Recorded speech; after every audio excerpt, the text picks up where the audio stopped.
All aboard! Ladies and gentlemen, boys and girls, all fans of all ages, I am Beast Mike. You now ride the Merch Train of Thought. It's time for Volume 5 of Miami Mock Mondays. Let's not waste any more time and get to business right out the gate. Now, there's one thing I noticed about this version of the mock, and I did several of them, but this is the one I think I like the best. It's that most of the guys that you're going to hear are guys that I picked before, and some of the comps, obviously, I've mentioned before, but there are some different player comps for guys that I have previously picked to some extent. I'll explain. Now, with the 11th pick of this draft, and once again, obviously no trades, as I've mentioned before, this turned out perfectly. The guy that I would absolutely love to get at 11, that I think is the most likely to be available of the run to the board type of guys, is probably Caleb Downs. That's the guy I think I'd want the most. Ruben Bain would be awesome. I just don't think we're going to get him. There's too many teams that need pass rushers. Same with with Bailey and with Falk. That would be nice to get, but I don't think they're going to be there. So the guy I would love to see the most, I think we maybe have a shot at in terms of the run to the board type of cats, Caleb Downs. Well, I think it's the best player in this draft anyway. So perfectly fine to get him. I'm standing by the Kyle Hamilton comp. The physicality is there. You can put him anywhere on the field and he cooks kind of comp.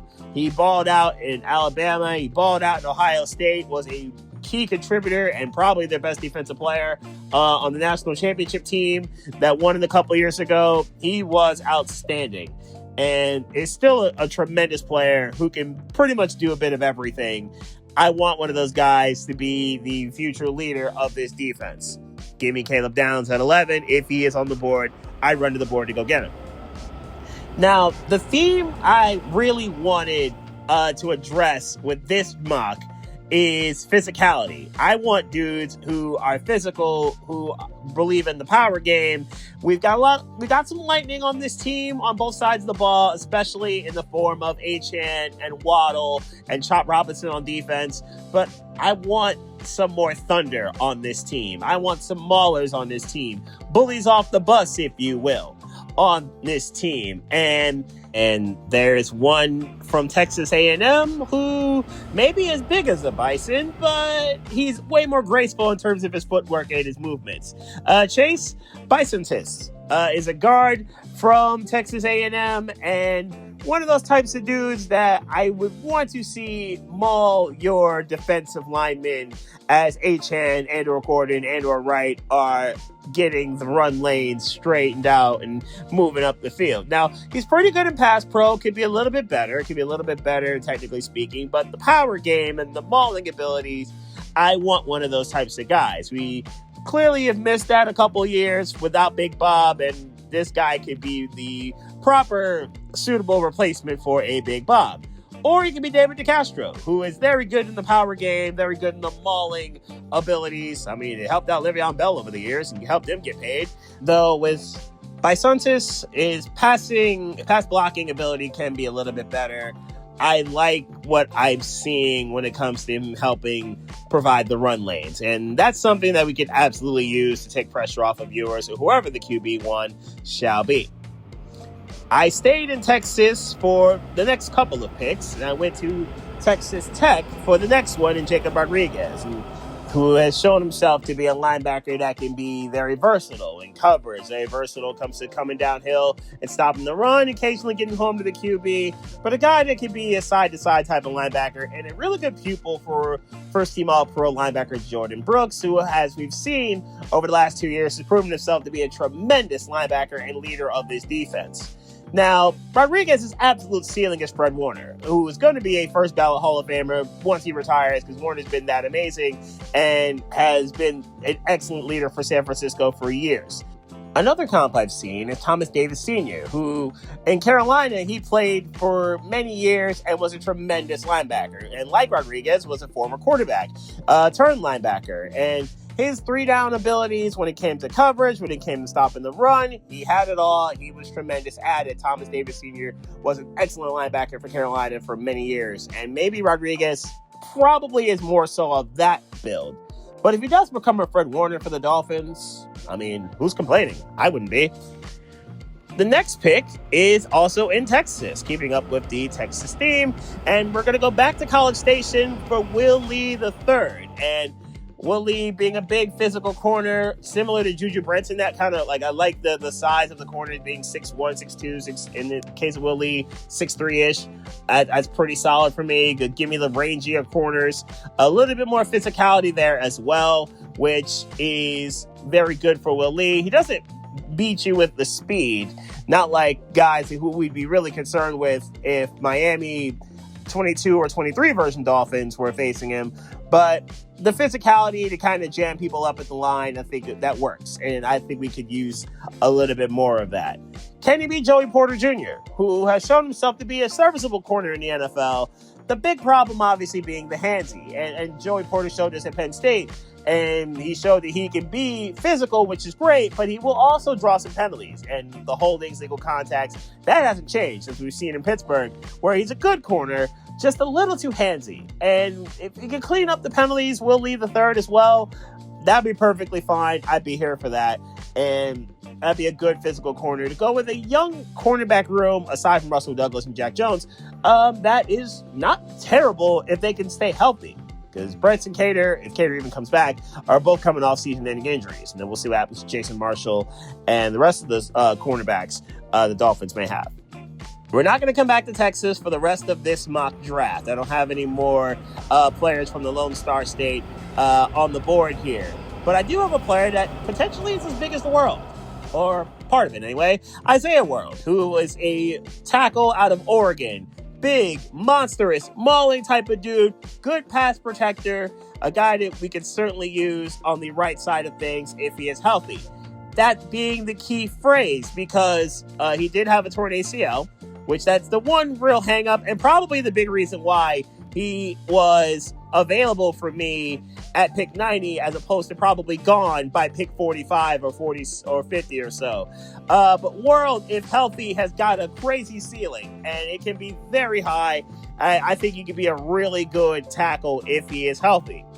I guess the real question is, can he be Tyler Guyton, who has shown himself to be a very physical offensive lineman in Dallas? I think he's shown himself to be a pretty good pick for the Cowboys over the last few years.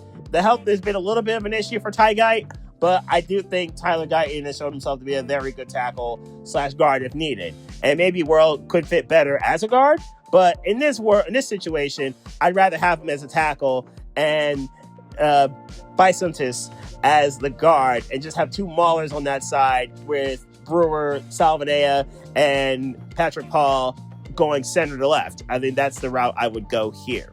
Or maybe you swap Bisontis and Salvadea at the guard spots and mix the power with the athleticism on both sides. Next up, we go to a place I know all too well, State College, Pennsylvania. And we're going to go with Dani Dennis Sutton here. Like I've said for many of these mocks, I love his motor. I love the physicality. He brings power. He has brought power pretty much all the time in the 4 years that he was in State College. Relentless motor, relentless pass rusher. He has shown himself to be a quality first one, A1 pass rusher, if you will. Last year, he didn't have to be with Abdul Carter there for year 3 of that run. But DDS showed himself to be a very good player and worth all the hype that he had coming out of high school.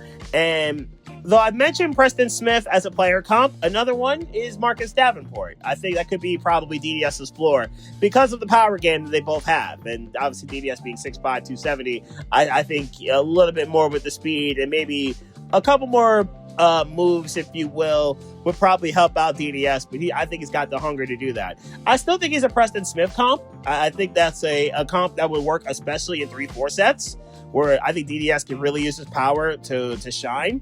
But I think the floor here is Davenport. And if his ceiling, I think, could be a little bit better version of a Preston Smith, I think that'll really work out for DDS.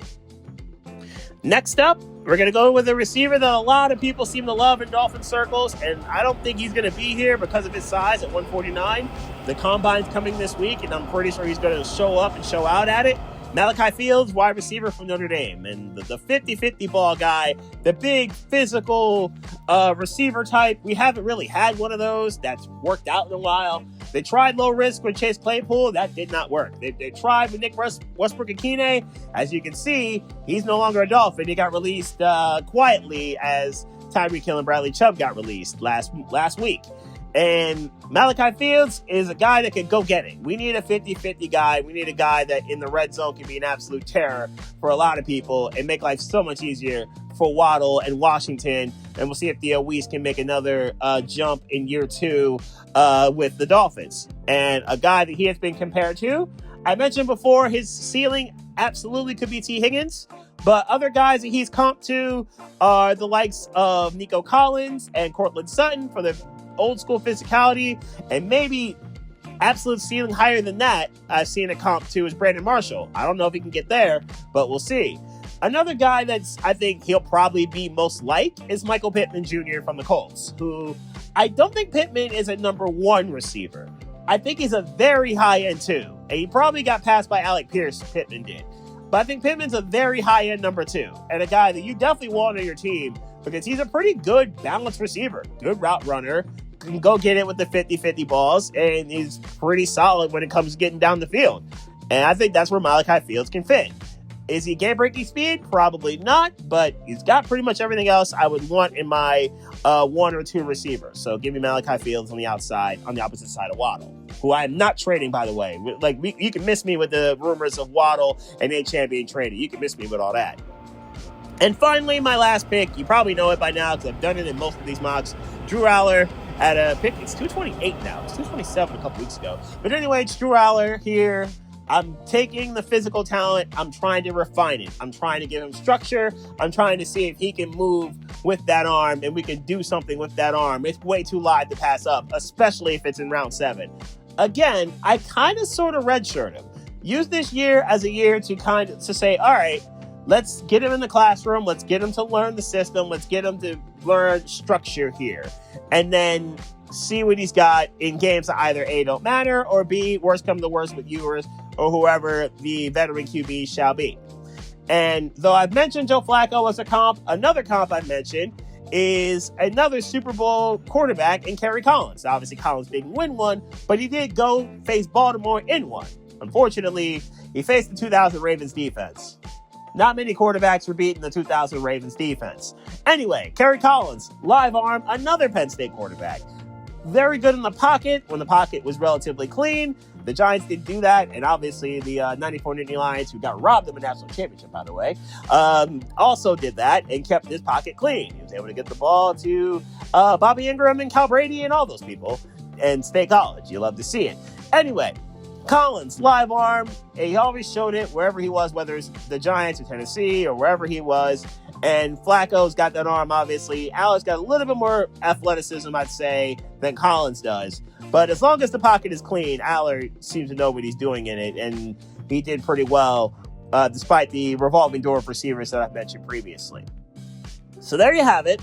That is my Volume 5 of Miami Mock Mondays. Coming up later this week, Power Rankings. The Spurs, I think, have made a very good case to be the number 1 team in these rankings. They've won 9 straight and made a statement win tonight against Detroit. I think San Antonio is going to be number 1 in the rankings. But that's number 1. There's also number 30. And that leads me to this team.